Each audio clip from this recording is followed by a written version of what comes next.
Hello, I'm Miss Kelly and I teach first year history.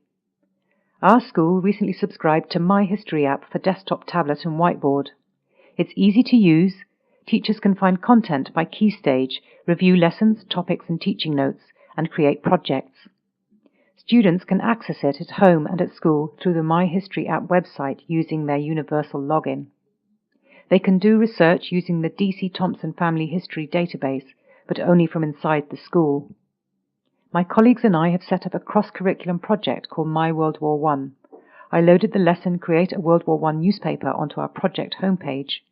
In class, I introduce the lesson on the interactive whiteboard and demonstrate how students can set up a My Projects folder to store their work.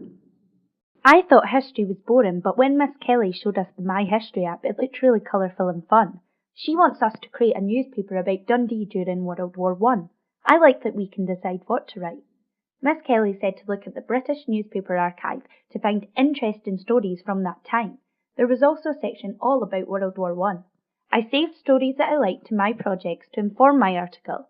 We put all articles together in the newspaper template and printed it out. Later on in social studies, we were asked to find a personal connection to the war. So for homework, I recorded my granny speaking about her granny. She was a suffragette and then worked in the munitions factory.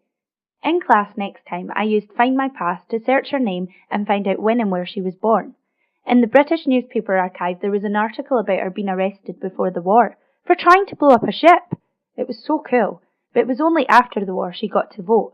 I used the My History app to make a slideshow of my project with Granny's voice over the top. Michelle showed us her project on the computer at home. We all loved the story about my great-grandmother getting arrested. It made us want to know more about her family history.